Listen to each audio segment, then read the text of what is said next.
कक्षा 12 में अर्थशास्त्र की दो किताबें हैं। एक है व्यष्टि अर्थशास्त्र का परिचय और दूसरा है समष्टि अर्थशास्त्र का परिचय।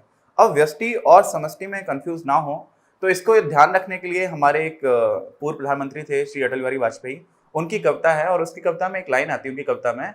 उनकी कविता में जो पंक्ति आती है वो कुछ ऐसी है, मैं तो समष्टि के लिए व्यष्टि का कर सकता बलिदान अब है। मतलब समष्टि के लिए व्यष्टि का बलिदान कर सकते हो, तो समष्टि के लिए अगर व्यष्टि का कोई बलिदान करेगा इसका मतलब ऐसा तो नहीं होगा समष्टि मतलब कुछ बड़ा होगा जिसके लिए किसी छोटी चीज को बलिदान किया जाएगा, है ना। तो व्यष्टि जो है वो, जब हम बात करते हैं व्यष्टि अर्थशास्त्र की तो किसी इकाई की बात की जा रही होती है। इकाई का क्या मतलब होता है यहाँ पर? इकाई का मतलब ऐसा होता है कि कोई भी ऐसा प्लेयर, इंग्लिश में उसको प्लेयर भी बोलते हैं, जो भी उसमें कोई रोल प्ले कर रहा है ना, जो भी हमारा आर्थिक गतिविधियां हैं उसमें रोल प्ले करने वाला कोई भी ऐसा इंस्टीट्यूशन, इकाई का मतलब सिर्फ इंसान नहीं है, कोई कंपनी भी हो सकती है जो कोई निर्णय लेने का अधिकार रखती हो। जैसे मान लीजिए मैं एक कंज्यूमर हूँ, ठीक है, तो मैं क्या करूंगा, मैं जाकर के, मुझे 10 रुपए है मेरे पास, मैं आपको अपने बचपन की कहानी सुनाता हूँ। हम लोगों को कभी कभी 1 रुपए मिलता था और 1 रुपए से कुछ कुछ टॉफी खरीदने का मन होता था, तो हम लोग हिसाब लगाते थे कि 1 रुपए में कौन सी टॉफी खरीदी जा सकती है ना। और उस 1 रुपए में टॉफी को छोड़ करके कुछ और खाने का भी कभी कभी कुछ मन करता था। तो जैसे 1 रुपए में उस समय 16 कंपट मिलते थे और साथ में 1 रुपए में हाजमोला मिलता था जिसमें 6 गोलियां निकलती थी। और हाजमोला का ही एक दूसरा कॉम्पिटिटर था जिसको पचवाला बोलते थे, उसमें 14 या 15 गोलियां निकलती थी। तो हम लोग ये सोचते थे उस टाइम पर कि हमें तो खाने के स्वाद से मतलब है, उसमें क्या है, अच्छा है खराब है, उससे तो मतलब था नहीं। तो 1 रुपए में उसको कैसे खर्च करना है, रुपए तो एक ही है।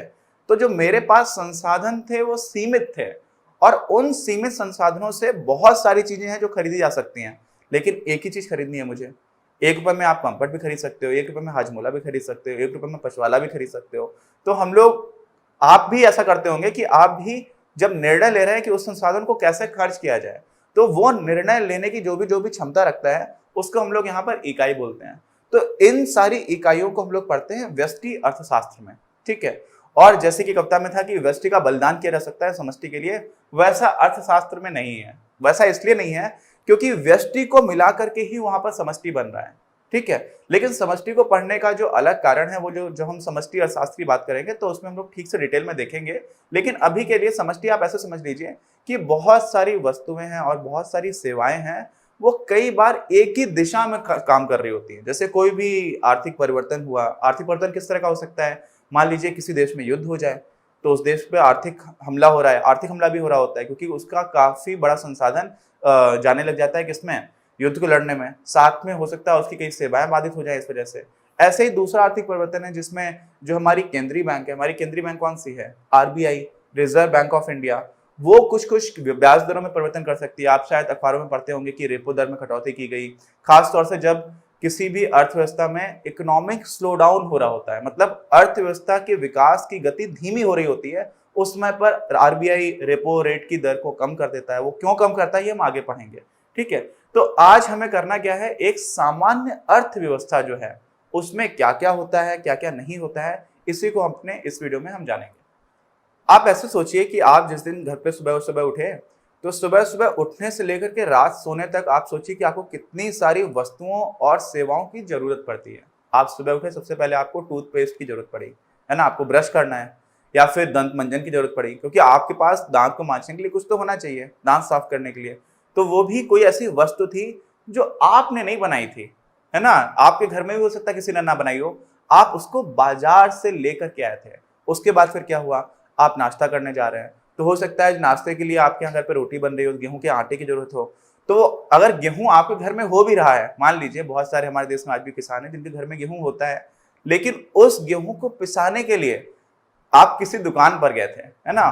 तो इस तरह से हमारा जो जीवन है वो बहुत सारी वस्तुओं और सेवाओं से घिरा हुआ है और हमें कदम कदम पर किसी ना किसी तरह की वस्तु और सेवा की जरूरत पड़ती है।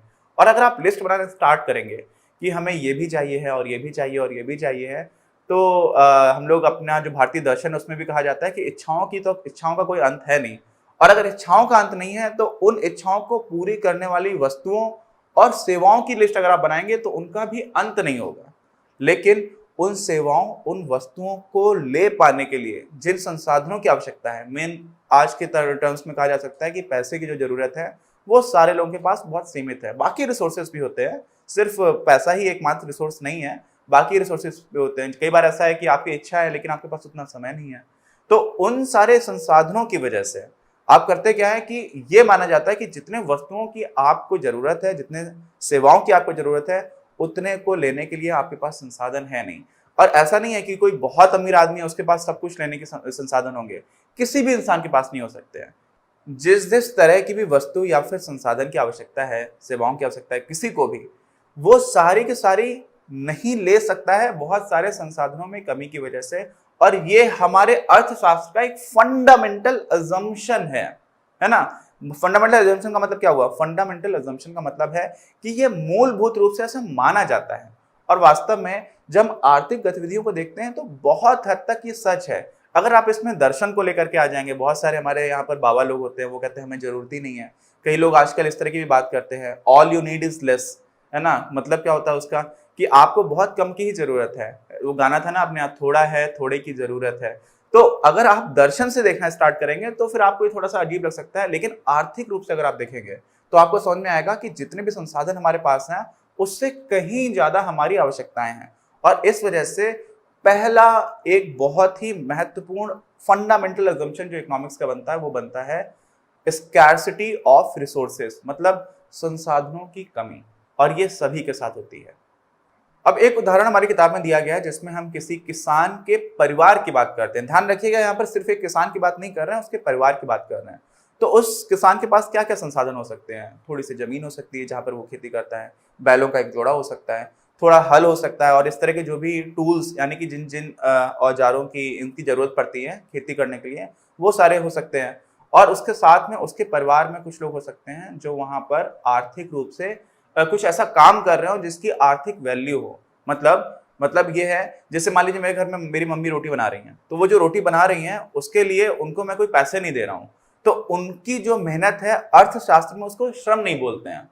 श्रम अर्थशास्त्र में उसको बोला जाता है जब आप कोई भी ऐसा काम कर रहे हैं जिसके बदले में आपको पैसा मिल रहा हो, मतलब वो मार्केटेबल हो। मार्केटेबल का मतलब समझ रहे हैं? बाजार में जिसको खरीदा या बेचा जा सके।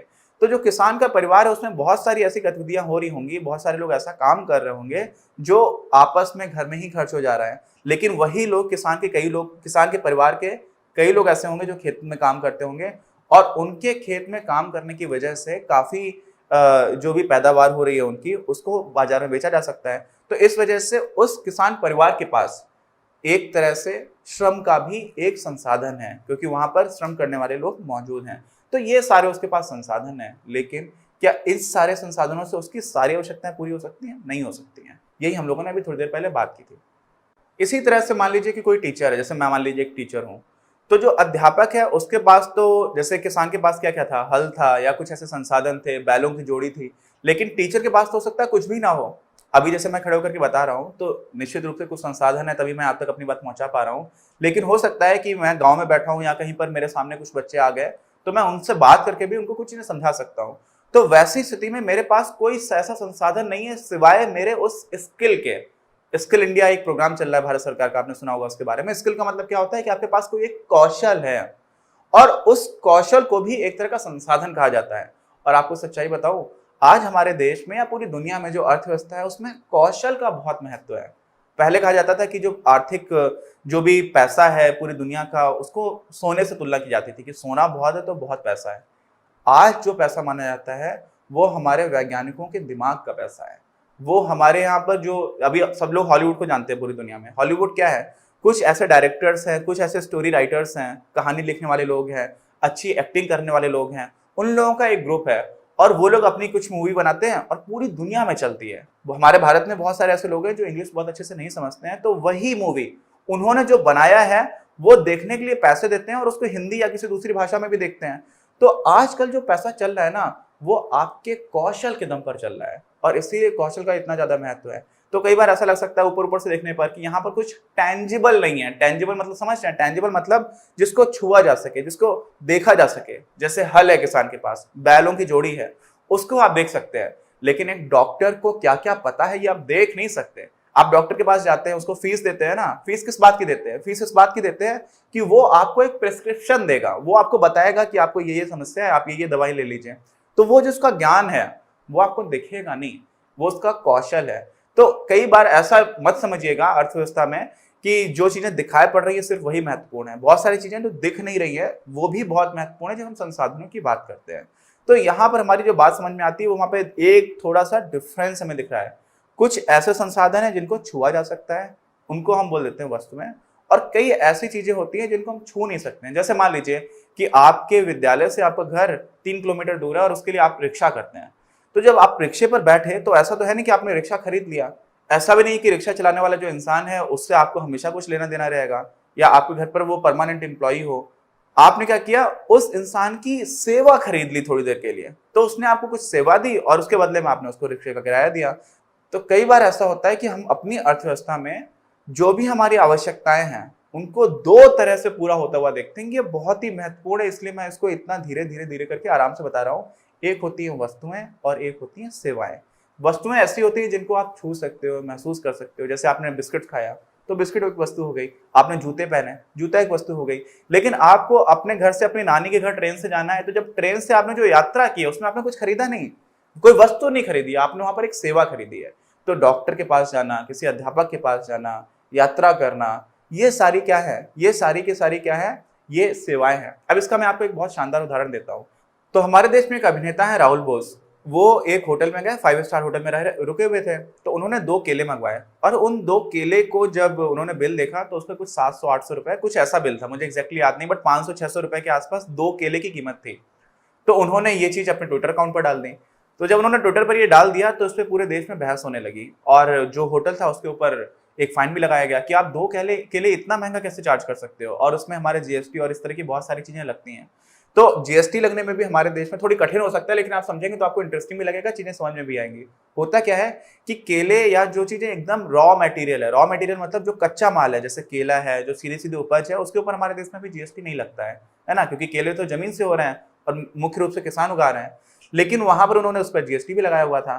तो बहस जब होती रही तो जो होटल्स की एसोसिएशन है, पूरे देश में जितने भी होटल्स हैं उनको मिला करके उनका प्रतिनिधित्व करने वाले जो लोग हैं, उन्होंने बोला देखिए, आप किसी दुकान से जब केले खरीद रहे हैं तो आप एक वस्तु खरीद रहे हैं, लेकिन वही केले जब आप किसी होटल में खरीद रहे हैं तो आप एक वस्तु नहीं खरीद रहे हैं, आप एक अनुभव खरीद रहे हैं, आप एक एक्सपीरियंस खरीद रहे हैं। तो वहां पर वो सर्विस है, इसलिए उस पर सर्विस वाला 18% का जो जीएसटी लगता है वो भी लगेगा। और साथ में वो सिर्फ 2 केले नहीं है, आपको आसपास जो होटल का माहौल है, जो उन्होंने होटल एक तरह से अच्छा बनाने की कोशिश की है, वहां पर आपको जिम भी है, म्यूजिक भी चल रहा है। तो इन सारी चीजों की वजह से उनका ऐसा कहना था कि आप एक सेवा खरीद रहे हैं, समझ रहे ना। तो एक ही चीज को यहाँ पर आप सोचेंगे कि अरे ये तो केले थे, ये तो वस्तु है, लेकिन उसको कैसे कैसे, जैसे आप समझ लीजिए ना, कई बार हम लोग किसी अच्छे होटल में खाना खाने जाते हैं, किसी रेस्टोरेंट में खाना खाने जाते हैं, तो वहां पर वो खाना बहुत महंगा पड़ता है। अब उस खाने को बनाने की जो कीमत है वो तो उतनी ज्यादा नहीं है, लेकिन वहां पर आपके पास एक वेटर खड़ा रहेगा, वो आकर के बोलेगा कि सर आपको क्या चाहिए, है ना। तो वहां पर हो क्या जाता है कि वो सिर्फ वस्तु नहीं हो रही होती है, वहां पर वस्तु के साथ साथ सेवा बड़ा महत्वपूर्ण हो जाती है।